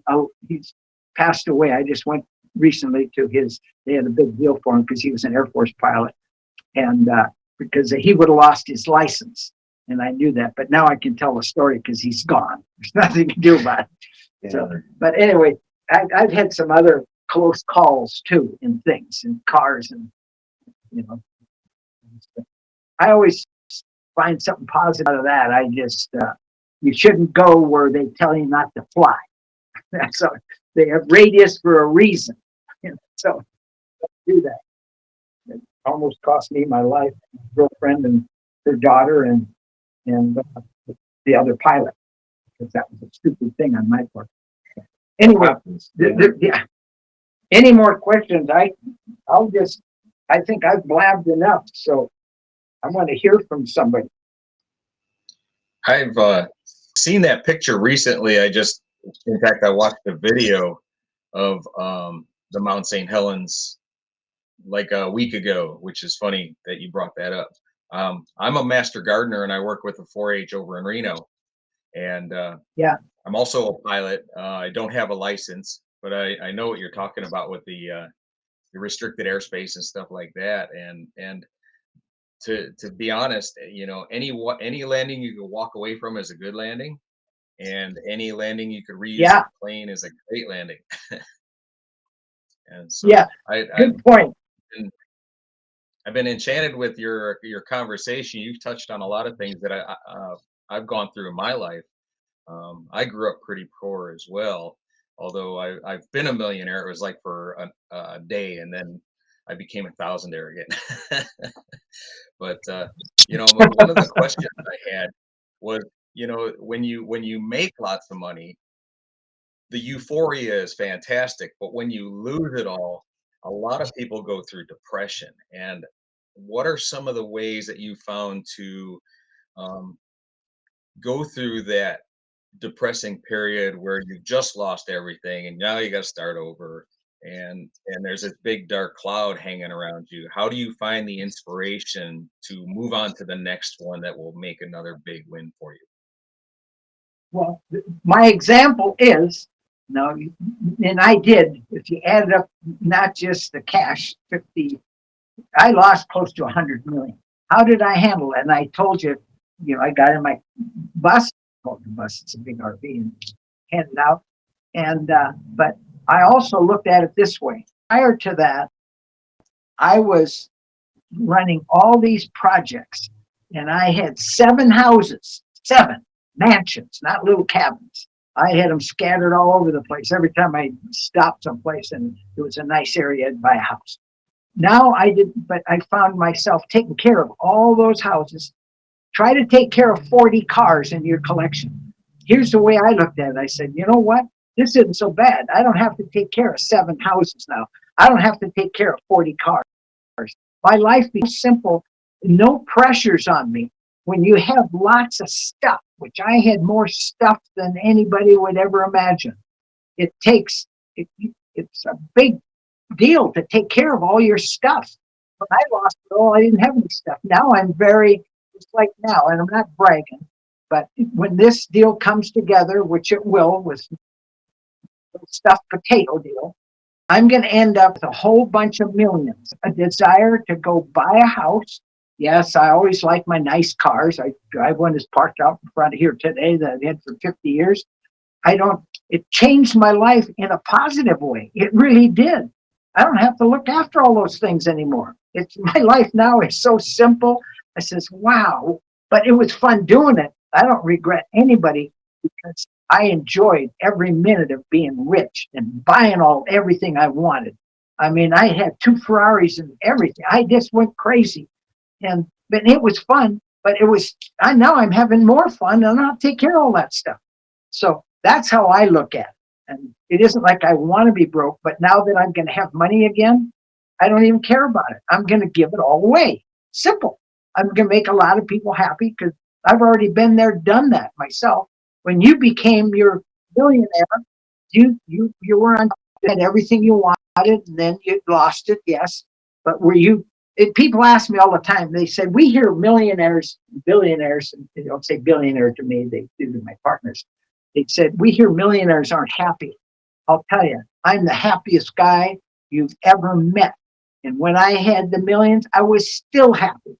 And so it didn't affect me, and it shouldn't affect anybody else. You just start over, you make the best of it, you be happy with what you had, and you enjoyed it. And I did. I could do things then. I can't race a Ferrari now, but because I couldn't buy the latest one out. I mean, I'm kind of back there now. I do things different, but I don't let it get me down, and I don't think anybody else should. Find the positive out of it. And I really do. People say, well, rich people aren't happy. Well, I was happy, and I'm pretty poor now. Not that bad, don't get me wrong. I'm still very happy because I did before. Yes, I hike mountains. Yes, I ride my bike. I do all the things that I didn't have time for before. I take care of my health better now than I did before. Before I traveled, just 24 hours a day practically. I was going from one project to the next or whatever. So I don't know. It didn't bother me, and it shouldn't bother anybody. But you just start over and you learn from those mistakes. And I learned from them. Do you think I put a lot of stuff in my name now? Oh, gee, I learned a little lesson here. I'm well taken care of the rest of my life, but I don't own a bunch of stuff. But I have access. I can give you one example. It wasn't that long ago. I had lost a lot of money, and I needed $5 million to solve this problem. And I made one call, and it's not. I can just be honest. Call this kid. I knew him, and his mistakes that I brought him up here made him who he is, and thanks for it. I made one call. This was years ago, and I said, "Hey, call." He was in Mexico. I said, "Hey, yeah, Jim, what's up?" And this is fact. I said, "I need $5 million." Oh, okay. You got to remember, he's a billionaire. And I said, "Hey, for? Oh, what's it for?" And what it was, I was trying to save the United States Basketball Academy that I was losing.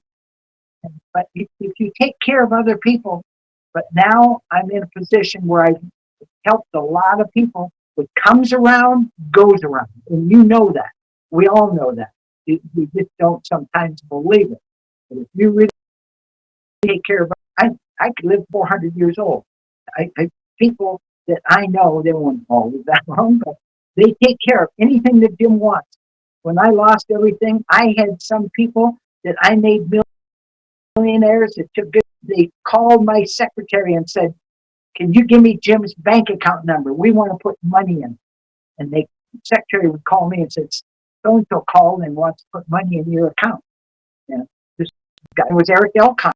I'm proud of him. He's still my buddy. That LA Party Works. So I can say this, and I said, "No, I'm okay." But that's how if you take care of everybody else, they're going to take care of you. Well, now I'm this 84-year-old guy that takes care of my health, exercising. I don't have to worry about running a business. I'm not running the new Spud business. It's some of the greatest people in the world that run that. They just call me once in a while. Things are going, I'll call them. So, anyway, enough of that. Another question. I have something good, honestly, for this. I think, Dad, it's kind of up to you to feel comfortable talking about these things. But I think you should talk about your Silicon Valley story just before you came up to Quincy, you know, and then you should talk about Paul Macbeth. Okay, so I was in Silicon Valley, started a company called Tri-Step Hiring Systems, sold it to a company called ework.com during the dot com boom. And about 3 months after I sold it, working about 10 years and doing 85 million in sales, sold it for almost all stock. And 3 months later, everything went down the drain. So I lost everything and literally had to start over from scratch. I had Cameron at that time. So I was a single dad, and it was a really hard struggle because I had to work and figure things out while having a baby. That's a long story. But anyway, I moved up to Quincy and I started working with my dad doing construction again. And on the radio, KNLF radio, Ron Trumbo, he was oh my goodness, interviewing Paul Macbeth, the director of the Quincy Chamber of Commerce. And I found it very interesting because I was always taught to find a business that was in disarray and figure out a way to automate it from the software point of view. So I listened to him talking about what a chamber did on a $26,000 a year budget. And I guess most wise business people would run away for that. But instead, I ran right into it because I'm always trying to help people.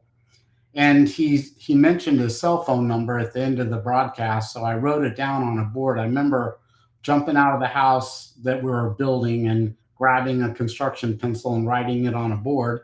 And I called him, and he met me at Morning Thunder, and I asked him if I could come into the chamber, and just kind of listen and see what they did. And that's how I was able to figure out a new model and started a company called Chamber Nation. And it was incredibly hard. It's been one brick at a time, trying to make sales calls, letting people know that you have a product for the chamber industry and they want to know who your references are. It was very hard. Plus, bringing Cameron up as a young boy, it was just really hard working all the time, day and night. But, got it going, and now we're in about 350 cities. So the one brick in a time is working, and I was always hoping to be that multimillionaire so I could take such good care of my kids, but not quite there yet, but I'm working on it. Well, you've learned so much along the way, and you've taught me through what you've known. And here I am, able to bring all of us together from the elements you've taught me. And it's all about who you know. And I think that's the thing we can connect with. Even Jeff. I mean, Jeff I knew from church. I knew his partner at the time, and we both shared a lot of love for her. And now I'm with Jeff, and Jeff and I are virtually best friends. And I can't be more thankful for the people that are around me, because I learned so much. And I'm sure Jim has just the same amount of respect for the people that have taken that time, much like he's doing with us today. Jim's a great mentor. I really appreciate him reading the book and listening today. To be honest with you, I've been reading the book over a series of days. This morning at the gym, I was reading more of it, and I'm going to finish it completely. But it's very inspirational. It's very, very helpful. It's good to hear other people going up and down, And one of the things you said in that book that you were taught, and I think it was from Kaiser, if I remember right, is when the comment was made that if you haven't had a failure, then you haven't, something to that effect. But that meant a lot to me because it was incredibly hard going from the top, because on paper I was a millionaire, was supposed to be even a gazillionaire beyond that, but none of that worked out. So I know what Jeff said earlier about touching it and then going under it again. So, but you did the same thing, Jim, but you just persevered all the way through, and I respect that. Thank you. And speaking to Richard's point, Mario Andretti once said that if everything is calm, you're not going fast enough. That's a good one. I have one for you, Jeff. you should share your story about you and Lisa going to the Shakespeare festivals in South Lake Tahoe. Well, Lisa, who I met in an online forum, um, a dating site, actually. Um, she was one of two people that contacted me, and the first one backed out. And I went to meet Lisa, and we sat on the phone most of the time before we ever met. And we talked about gardening because we both like to garden. So she was the one that hooked me up with the Shakespeare Festival. She wanted to go one year, and then we saw the show, and she really enjoyed it, and we started volunteering at the festival. And I have my notice that came in the mail just yesterday, or I picked it up out of my mailbox, and so I was considering going up there and volunteering again this year. But my first stop in California was Napa, and by the time I had driven from Chicago to Napa, the relationship with the girl that I was meeting there had changed, and she had gotten back with her old boyfriend. He was a nice guy, gave me a job roofing. I learned how to roof, and so I basically went through that. I roofed my own house, saved thousands of dollars. Just I enjoyed it. But I met a family member in the Fair Oaks area of Sacramento and moved there. And from there, I kind of branched out all over. I bought a motorcycle, and one of the first places I went was Redmond, Oregon, and the Sisters, rode the Sisters. So I've kind of been here and there all over your neck of the woods, up. You don't sound like a Youper, so I'm thinking you were down southern Michigan somewhere when you're. I wish everybody, by the way, I'm going to be here until October. Then I'm going to go a different route in my life. But uh, anybody, I'd love to see anybody that gets hearing this come to Sister sometime and say hi to me at the Fantastic Museum. And it's just a little hokey thing, but I've got some fun stuff in here, and I do it just because I like being around old stuff, not necessarily old people. But anyway, fun. This is great. Well, thank you for everything that you've said, Jim. I appreciate this chat.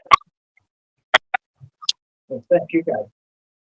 Just going on and on. I could probably keep going, but I think I've said enough. So if there's any more questions, I'm happy to answer them because there isn't much I haven't done, and I'm not done yet. So here I am now, like I said, starting another business. I never thought I'd be involved in something else, but I am. And you got to keep going. You got to keep moving, and you got to keep thinking and keeping your mind going. And I keep doing that. And so I know I'm not 84. I'm not 84 until July, but I'm getting used to saying 84. And, but I don't feel old, and you become what you think about there too. I do everything that 25-year-olds do. And, I think everybody should just be happy, be positive, and I think about age, but I almost laugh about it because it's like my age is pretty scary to meet people 84 years old. But I know that, now I'm looking forward to meeting people in their 120s. I look so far ahead that I look at myself, and yeah, maybe I'm exaggerating a little bit there, but I know I'm going to make it to 100. Yeah. So I'm only 80, 90, 100. I've got another 20 good years left, 30 probably. So I look at it really as a positive thing, being old. It's okay. And I've learned a lot. I really have. And I'm much smarter now. But I always keep learning. And yeah, I have a book out, but just like I was listening to a thing the other day, and I just ordered the book on Amazon, and I have it laying here to read. Just another kind of way to look at it. Of course, most of mine now is how to live forever. So I'm reading all those books, all the Blue Zone stuff. I appreciate anyone being able to do this. And, hopefully something came out of whatever I said that makes sense. And Oh, absolutely. Absolutely, Jim. This has been wonderful. And I think we covered so much that we don't even have to. I'd rather not go through our goals individually, but rather, if there's no more questions, I want to break to what we feel was the biggest pull, the biggest takeaway from today's journey. And I invite all of us to come in answering this question to see if there's something we may have missed individually. Um, I'd like to start with Jeff. If you don't have any more questions, what was your biggest takeaway of today's discussion? You starting with me? I am. No, my biggest takeaway is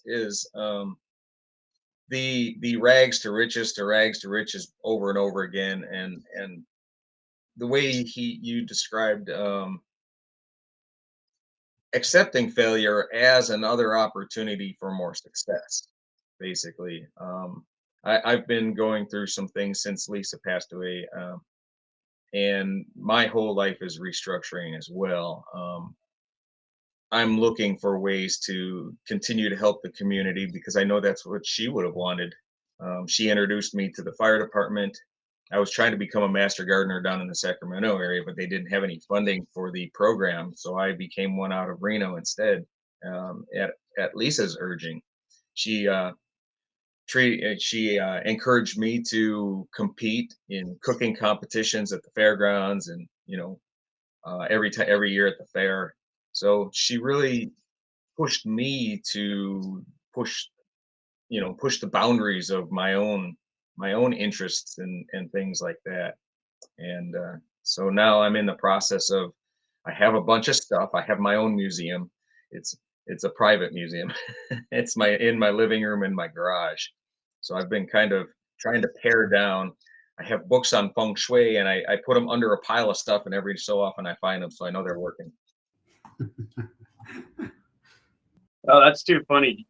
I think that's a great takeaway. And what about you, Chad? Any takeaways today?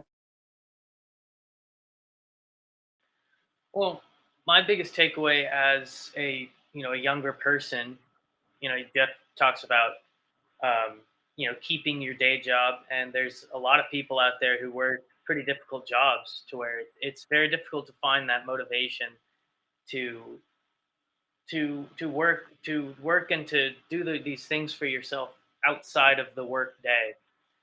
But I think the biggest takeaway for a lot of us who are either in or not in that position is just trying to find the ways to motivate us. And I think looking at a lot of the points in Jim's book that I find through, because I've also been reading through it, a lot of the points that I find are like a lot of in his attitude about trying to turn positivity into activity, because inactivity won't really get you to the places where you need to go. You have to find, you know, that would be my takeaway, is trying to find ways inside of yourself to change your attitude towards things. Try to find that positivity in that motivation um, to create this network, and to look for those opportunities and have the confidence to take them. I think I also believe that there's a lot of groups that have interest in shortening the youth attention span, and shortening, because that will also erode our motivation to get ahead, and our motivation to look and find these new routes to take, other than just, yeah, trying to trying to chase that. I'm rambling now, but that would be my takeaway as a young person, is looking at Jim and looking at the things that he's been able to do and accomplish, and remembering that it's up to us to take those opportunities, and it's up to us to do that, no matter how difficult it's become with all the distractions of modern era. That's what I have been thinking about while you've been talking, Jeff, or excuse me, Jim. I think that makes sense. And stand correctly, it's like, rather than just chasing after going to college and college being the only ultimate goal, and rushing yourself there and unprepared, perhaps, and putting yourself in a financial deficit if you're not going to use it. So it's all about your perspective. And I think that's my personal takeaway for today, since we rolled perfectly into that, is perspective. Making sure that you don't forget the little guys that build those blocks that become something big. And by little guy, I mean thoughts. I mean metaphorically, like thoughts, people, network, connection, everything about that. It's the meaning behind those things. Finding the meaning behind everything, and in the regards to your own self and what you feel you take away from that, whether it be positive or negative, you're still learning. And I think that's one of the biggest takeaways I've taken from meeting Jim, reading his book, and really being a part of the community up here in Central Oregon and around the country.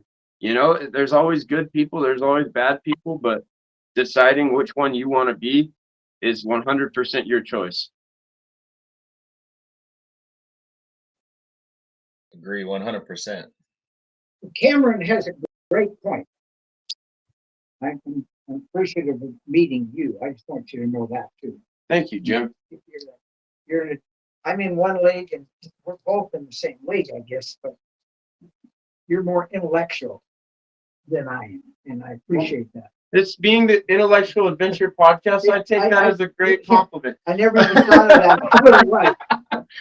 But I'm kind of the guy, and I still write checks.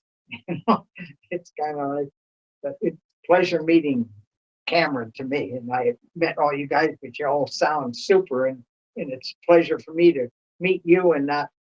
And I guess I can apologize for just rattling on, because all I've done is try to hit a bunch of high points in my book that might mean something to somebody, and it could come out as a rambling speech. But we've been talking for 2 weeks how excited we are for this, and we really love it. I mean, the ramble, we do worse. We do it ourselves. Sometimes that's the best. See, I'm not one of these. I'm extemporaneous, is the word. I give a lot of little talks around or whatever, but I have my yellow pad here to look down. I didn't really look at it today. It's all in my mind. And, I don't know. I like meeting intellectual people, and I've met some really. Rick Barry's probably the most I've met. Period. That's a lot. But I've had the pleasure of meeting other ones, and it's like I'm just kind of this guy that's just kind of does things, and I do it my way, and I don't know anything about the new modern technology. But the one thing I've learned in life, and I didn't bring that out, but people always say, how did you become so successful? And I have surrounded myself with really competent people. I'm not the guy that I've had a lot of businesses, and they've been very successful, but it's my team that does it. I'm kind of the catalyst to keep them all together. But I have really intelligent people around me, and I really do. And they keep me squared away. And they make me look good. And so I will say, to couple with what you said, being the glue for a group is a lot more important than people realize. And I think I'm saying that as someone who's been glue, and I've seen glue in my family fall apart. And it's a real thing. It's someone that's holding the fort, that's holding that foundation to what's going on falls. That there's a lot of damage that can cause. And that being said, I think you should always be aware of who's trying to support, who's trying to be that glue, and support them. Motivate them to that's a good thing, because those are the kinds of people in this world that are going to be creating solutions and hammering into problems, because they want to see groups come together, to see communities built. They want to see attention spans go up. We can get those projects rolling and get those groups together. Hopes of this show is that we can help build and inspire people to become that way, be that leader, step up, be the change you seek, as my school used to put it. We weren't very good at being the change in high school. I'm sure a lot of us all struggled with that, but you learn that there's a lot of things outside of school in life, and it takes time to build those relationships and a lot of work. And if you're not willing to take the time for others, why would they take time for you? And that's the big takeaway in the business world of things for me, that I try to always, at the very least, I may not have a whole bunch of money all the time, but I can spend time, and time is valuable to me when people spend it. So I try to make money value at the very least by being present. Being present is something you can always do, but that's part of the perspective of choosing whether you want to or whether you need to. There's a difference, and most times I really try to want to. Now, Richard, I want you to have an opportunity too to speak your mind on what you collected from today. I didn't want to forget. So, do you have anything? Oh, I do. Getting older just means you're getting smarter. And I've been thinking I'm 62 years old now, and oh my goodness, my life's coming up, and blah blah You're just blah. a little, Now I just realize now that it's okay. All right, I'm gonna just move on like Jim.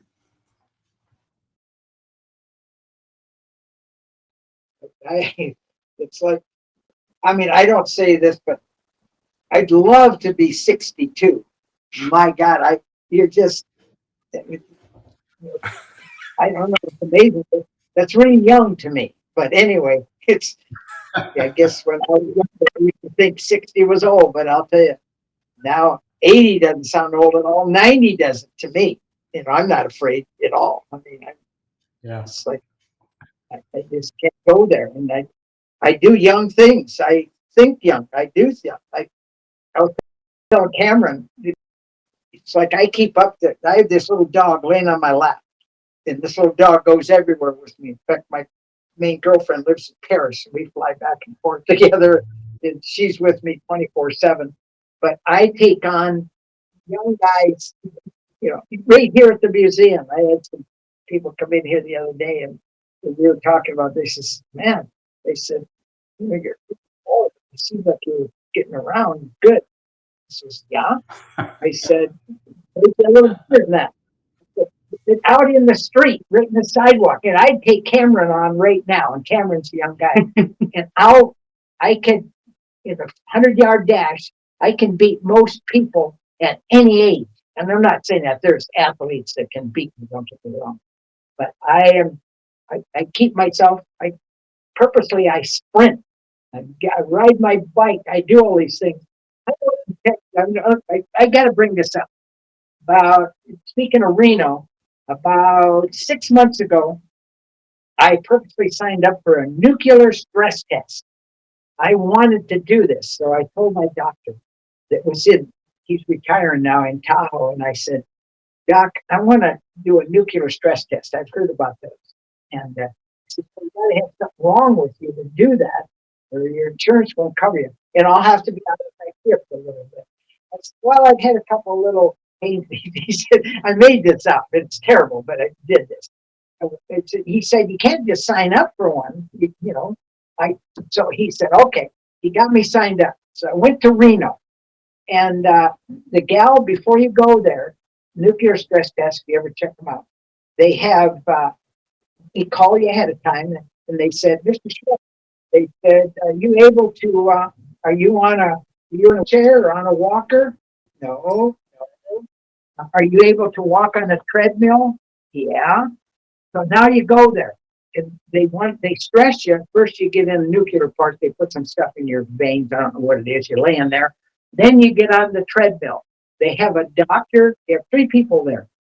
And they have the doctor, because they're going to stress you to 120 beats per minute, your heart. And I didn't know this. So we start walking on the treadmill.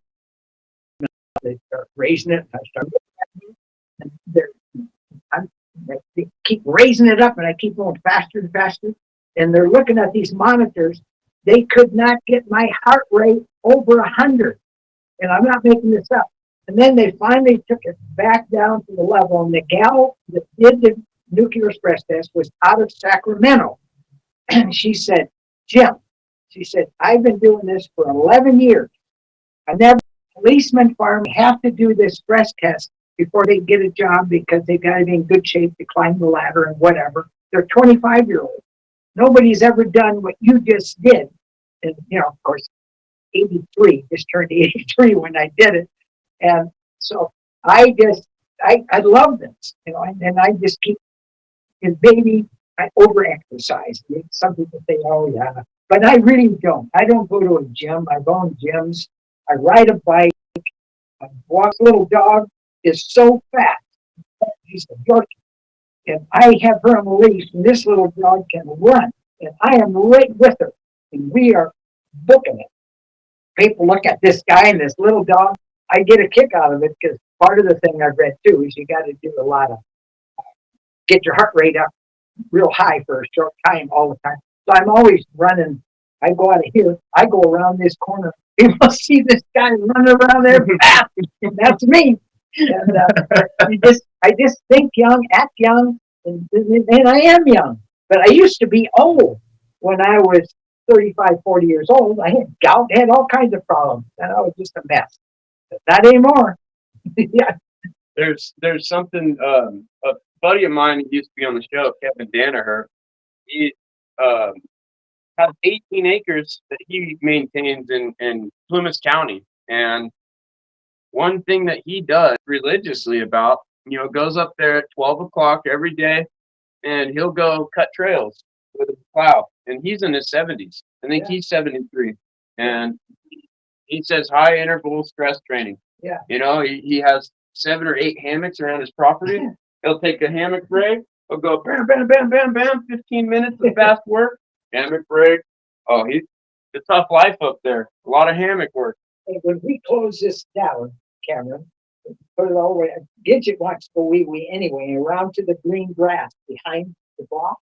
I want you to run with me. You want me to run with you? Yes, I do. Okay, I accept this challenge. Okay. We'll let you know the description of this episode, who won the race, and I'll make sure I don't forget that one. How old are you? I'm 25. Oh, Nice. 20 a week, 25. only 3 times. That's why I'm so fast. I'm 3 times as much experience as you. Chad, you got to Well, listen to it. You better run in tennis shoes and not those big fat boots. Oh, I have my flip-ons today. Yeah, But he's got a little advantage on me, so we'll see. These aren't running shoes, but I can handle it. Yeah, we're both in not adequate running shoes, but we'll we've got a busy day ahead too, and we're getting to 2-hour mark. I want to go ahead and start closing us down. Is there anything else anyone wanted to ask or bring up before we go ahead and close? Just one final thank you to Jim and to Cameron for setting this up so that we could listen. Yeah, thank you, both of you. Excellent. Thank you very much. Thank you guys. A lot. You guys came and spent the time to do this. I think Jim really appreciated it, hearing you guys with the perspective of the book, and I know that this is going to change our lives for the better to have met Jim and to learn about his life details, and it definitely gave me a perspective I needed on positivity and the power behind keeping motivated for the good in this world, not focus on the dark, because we all know the dark's there, but it's not all bad, and there's actually a lot that's really good. And I just implore you guys to take that away from this. If anything else, the power of positivity is a real thing, and to maintain composure in this life, because there's good people out there if you take the time to listen. And thank you guys. We really appreciate you being here today on the show. Thank you, Jim, again for being with us and And I really appreciate you joining anyone who made it this far on an intellectual adventure today. We'll be back with an interview fairly soon. We should have another episode coming out in 2 weeks here. I have an episode on my trip. I will be returning and releasing that next week. So there will be a spurt of episodes in April going on. So just be prepared. We will keep releasing, and I'm really fortunate that this was able to happen today. And thank you guys for being on this intellectual adventure. It's been a pleasure. And until next time, thank you guys. Bye. Bye.